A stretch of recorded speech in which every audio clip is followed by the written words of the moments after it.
Good morning so far. Thank you for your questions. And I want a whole lot more, because our next speaker has decided that he doesn't want to give a presentation at all. He would like to just answer your questions, and perhaps a few pesky journalistic ones from me. Can we have chairs brought up? Yes, so that we can sit comfortably for the next half hour or so. Who is our next speaker? Well, we've been dropping tantalizing hints, haven't we? He's a titan of technology. I understand he's something of a rock star here in Norway, because, yes, I think so, because he has plowed in his initial fortunes from the sale of, for instance, PayPal. Did you know this gentleman was behind PayPal, one of the co-founders? And instead of retiring to a comfortable lounger in the Caribbean and spending money on wonderful yachts, or perhaps he does that too, he's also spent 3 fortunes in 3 audacious businesses. Tesla needs no introduction to you. Solar City is trying to put solar panels around the world, or at any rate in all the hot and sunny parts of the world. And then we have SpaceX, which has the truly jaw-dropping mission of one day transporting us all to Mars. How is this man real? Well, we're going to find out for ourselves. His initials are EM. Please do send in your questions thick and fast. A big warm welcome to Elon Musk.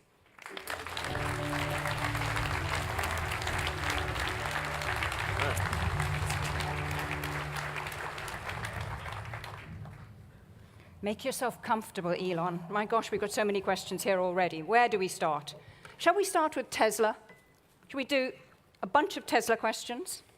Is that good, audience? Well, I thought I'd start off with a song. Please. Well, no, maybe I'll ask you this question. Rather than Tesla, I'm going to ask you this question, which is from me, not the audience.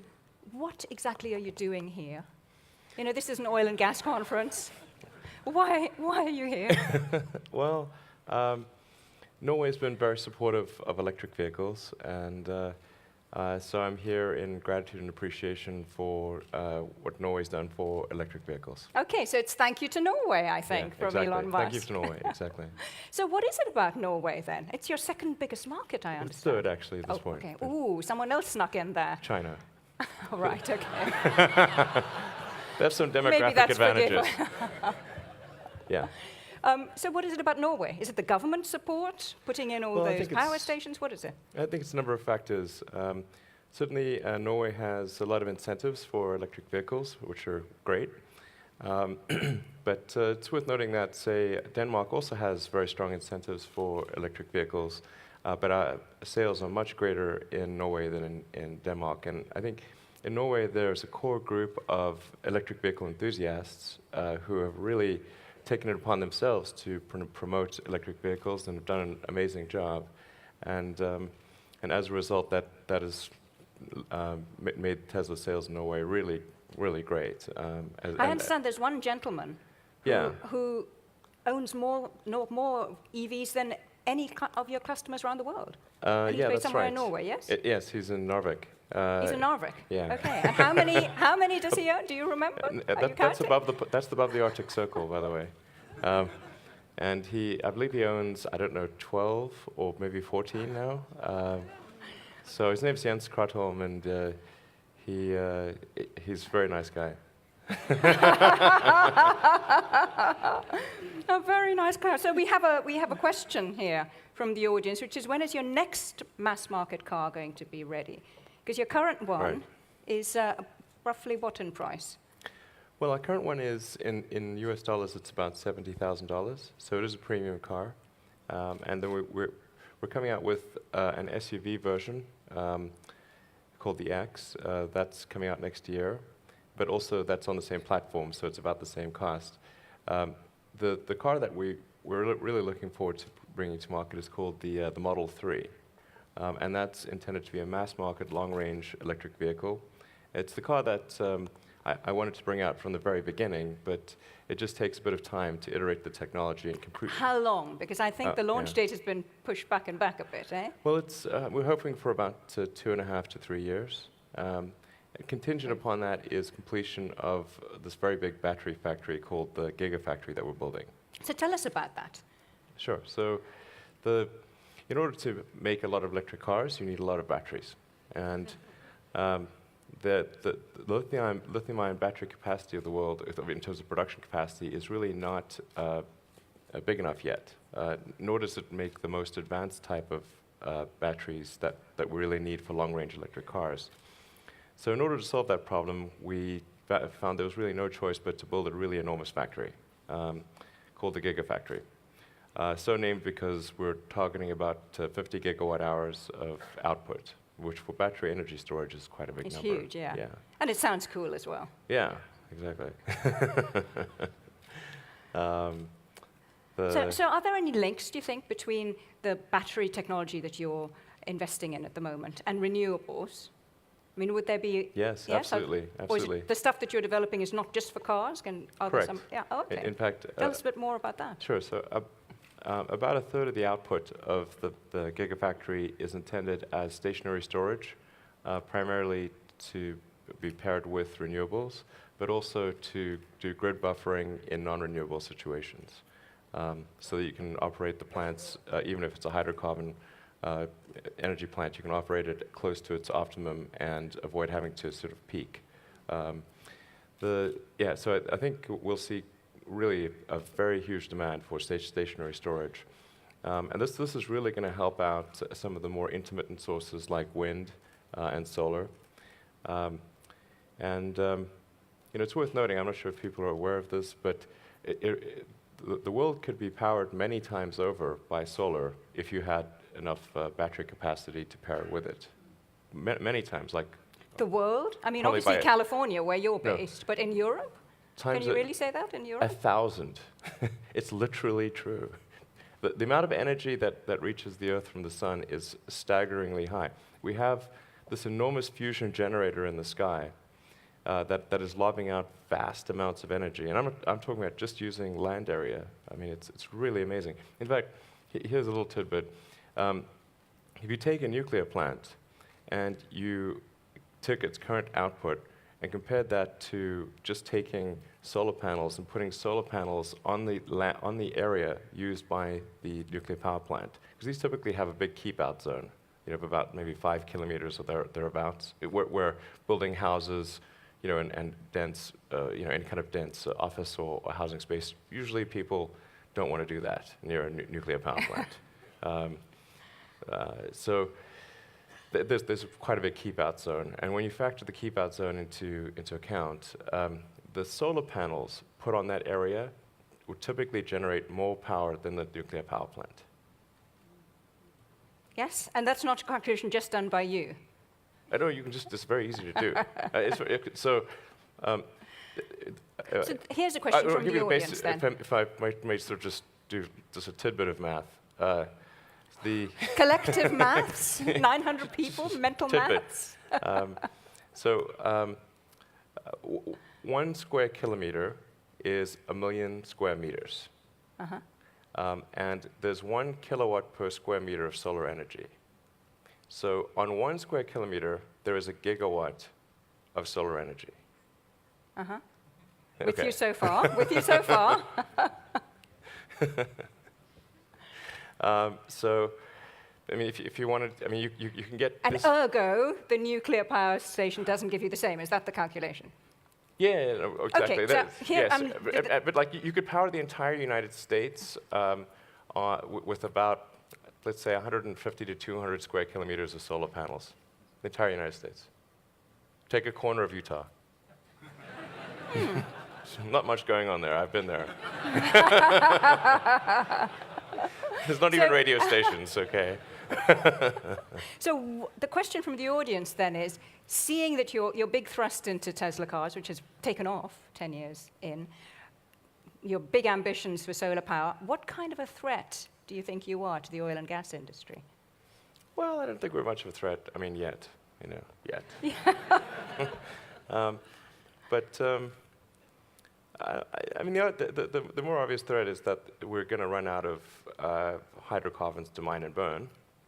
That's rather obvious. I mean, it's not no time soon, judging from the comments we've had this morning. Well, it depends on what soon means. I mean, it's clearly getting harder and harder. My understanding is that the cost of extraction is doubled, and in some cases tripled. So it's getting harder and harder to find hydrocarbons, and it's getting much more expensive to extract them. And really, we're just arguing about the when hydrocarbons run out or become prohibitively expensive, not if. I mean, I don't think there's anyone here who would say it's an if, not a when. They will run out for sure. So, what will? So you don't think? I mean, you are, a tech guy, right? You're a physicist and an engineer. You call yourself the chief architect of companies. I tend to view things from you don't sort of think a that physics human standpoint. ingenuity and technology and resourcefulness will mean that we will still have abundant fossil fuels No, of course available? not. I mean, this has been going on for some time. They think you've reached the boundaries, and yet they find more. And look at the whole shale gas revolution. That was stuff that people said would never be able to be extracted. There are time extensions on the game, but the game is going to come to an end. That should be absolutely certain, obviously, frankly. But I mean, to be in non-renewables, and it's tautological, either it's renewable or it's not renewable. So if you're in non-renewables, it's like you're stuck in a room where the oxygen is gradually depleting. And then outside, it's not. So you want to get out that room. And I think the ones that get out of the room sooner will be better off. I mean, if you look, is that where the mission to Mars comes in? No. Ironically, the rockets will use hydrocarbons. Quite a bit, I think. but Isn't there an inherent contradiction then here in your project? No, there isn't. I don't have any fundamental dislike of hydrocarbons. I simply look at the future and say, what is the thing that will actually work? And using a non-renewable resource obviously will not work. So we must find an alternative. But if there was a button I could press to stop all hydrocarbon usage today, I would not press it. You would not press it? Of course not. Okay. Did you expect him to say that? You would not press it would cause because human civilization to come to a halt. every hospital would have to That would close be down. ridiculous. So it would be irresponsible to press that button.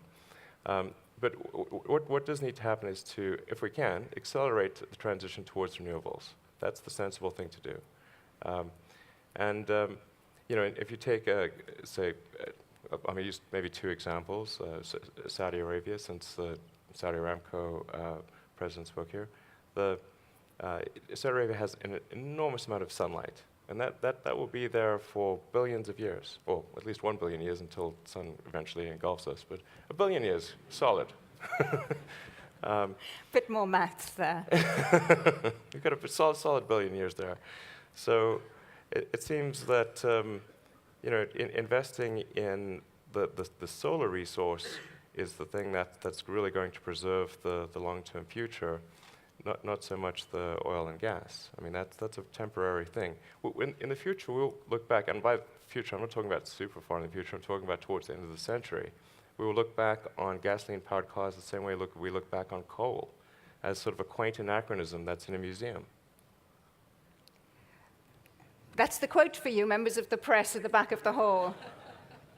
Yeah, but it's true. I think there are some business models that we could perhaps all learn from. And I've been trying to do some boning up, thinking, what is it that Elon is doing in his Tesla cars, for instance, and his Solar City ventures, which seems so very different from the oil and gas sector, but which perhaps there is some commonality, some points of learning.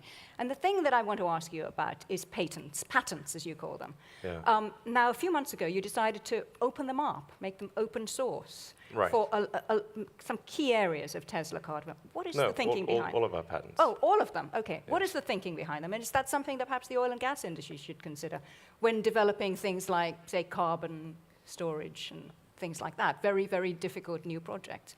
Should they get together and just junk the patents? Yeah, I think patents I don't like patents personally. When I was first starting out developing technology, I got lots of patents and I thought this was a good thing. And then I sort of discovered that a patent was really like buying a lottery ticket to a lawsuit. I was like, I'd rather not buy those tickets. And you look at sort of the battle between Apple and Samsung, and who's really winning there? You know, the lawyers are winning certainly, but neither of those two companies.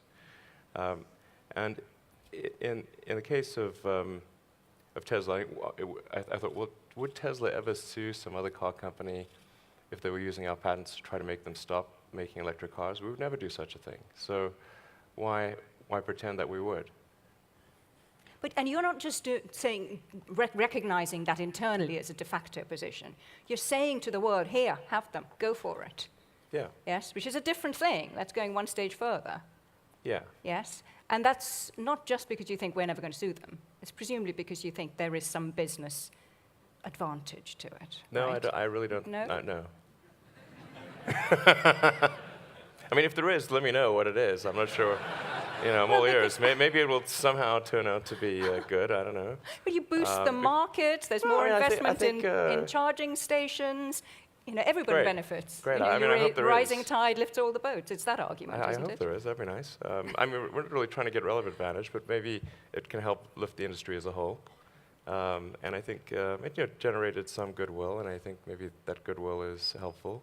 You never know whether it pays off. Okay. So there's an idea for all of you here at ONS. You know, think about patents. Do we have to be quite so possessive about them, so kind of secretive? It's an idea. Yeah. I want to throw another thing at you. We haven't really spoken about space exploration very much yet. Okay. And we have a question from a young man called, let me see if I've got his name right, Gautamadsan. I hope I've pronounced his name right. He's 37 years old, and he's saving up to go to Mars. Okay. Yes. And he says he's on average earnings, which is probably quite high here in Norway. And he says, how long is it going to take him before he'll be able to make this mission a reality? Well, I think the critical threshold is what's the cost of moving to Mars? What's the ticket for moving to Mars? And what's the threshold ticket price below which a self-sustaining Martian colony would be established? And I suspect that is somewhere on the $500,000 level. You know, so obviously we'd like to have it be lower, but I do see a path to being able to offer tickets for someone to move to Mars. Also, they get a free return ticket if they don't like it. So it's not sort of trapped there. And I think if we can get that threshold below $500,000, you know, which is the price of a sort of middle-class home in many parts of the U.S., then... So you have to trade in your home. Yeah, well, you're moving to Mars. It's not a vacation. And what's the time span on this? 2, 3, Well, 4 decades? Yeah, I think we should be able to hopefully send the first people to Mars in about 12 years, and then it's going to take... 12 years? Haven't you brought that forward from your previous... No, has it always been? Okay. 12 years, wow. Roughly. And then probably double that to get to where the cost is reduced to the $500,000 level. So it's probably 25 years-ish. Okay. After So that. it's I mean, all this is dependent on, obviously, technological advances and cost effectiveness. Now, you've already been able to put a number of vehicles into space, supplying NASA, supplying the International Space Station with cargo. And your main bid was bringing down costs dramatically. Yes, slashing costs by, what, a factor of a third, depends on half? what it's compared to. We're about a third to a quarter the price of Boeing and Lockheed, which are our domestic competitors in the U.S., and probably, I don't know, 60% of the price of the Russians or the Chinese. And this is for you're rockets based in that California, which is not exactly a low-cost part of the world. Our rockets are manufactured from scratch in Los Angeles County. So necessarily, this cannot be a function of labor cost, because the labor cost is very high. So facing an audience of people who are grappling with costs, we heard Khaled Al-Faleh talking about how cost of exploration has doubled in the last decade. It's something that's bubbling along here. What advice can you give them? How does one go about really reducing the costs of a venture? Well, you have to innovate. You have to do different things, and there has to be a tight feedback loop on innovation. And one of the things I think that's advantageous for the way that SpaceX operates is that the engineering team and the production team are in the same facility, and there is good communication back and forth. So as the engineers see that they've designed something that is difficult to manufacture, they can adjust their design quickly to make it easier to build. And at the pace at which we're able to do new versions of the rocket is also much faster. So innovation, just improving things, is key. But that's actually it sounds lovely, and everyone talks a lot about innovation. There must be an But expectation what of can innovation. people take away from it? There has to be an expectation. Establish an expectation of innovation, and the compensation structure must reflect that. So you're basically incentivizing innovation and cost reduction. You have to incent it, yes. Do you have to do the Henry Ford thing, which is every year you just expect the price to come down and the cost to come down, and that's just a kind of directive from above?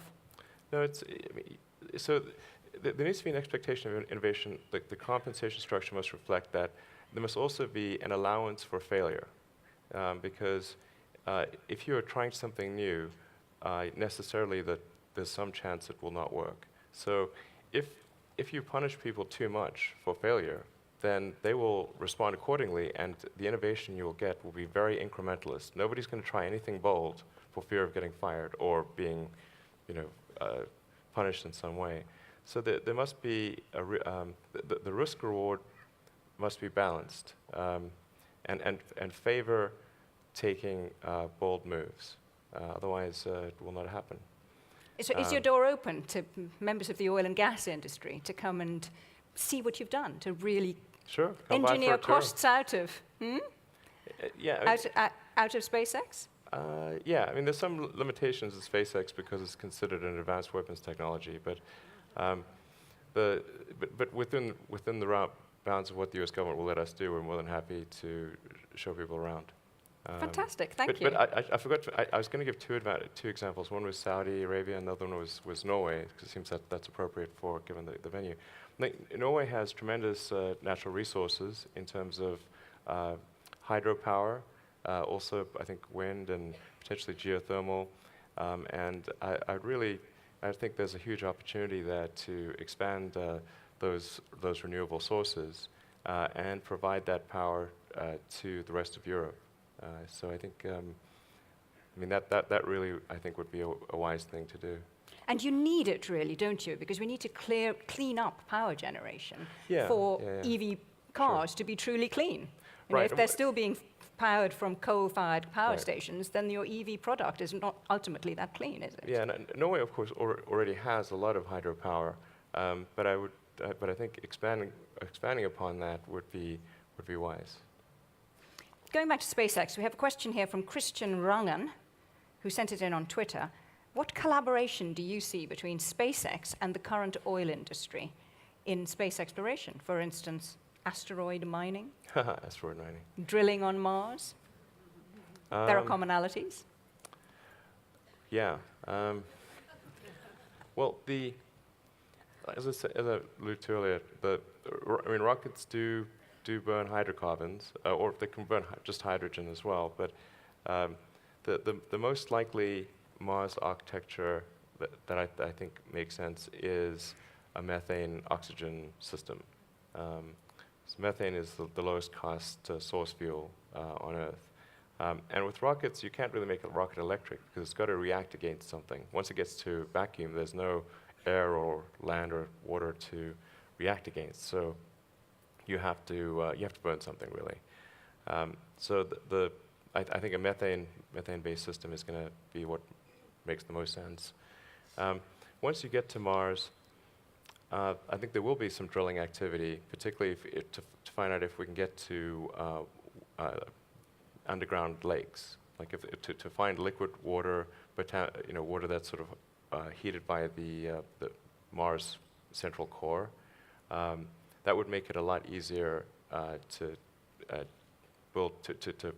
develop propellant on Mars. Mm-hmm. So, because critical to any Mars colonization is the ability to generate fuel on Mars. You need to generate methane on Mars, which you can do because Mars has a CO2 atmosphere, and there is a lot of frozen H2O around. So you've got your CH4 and your O2.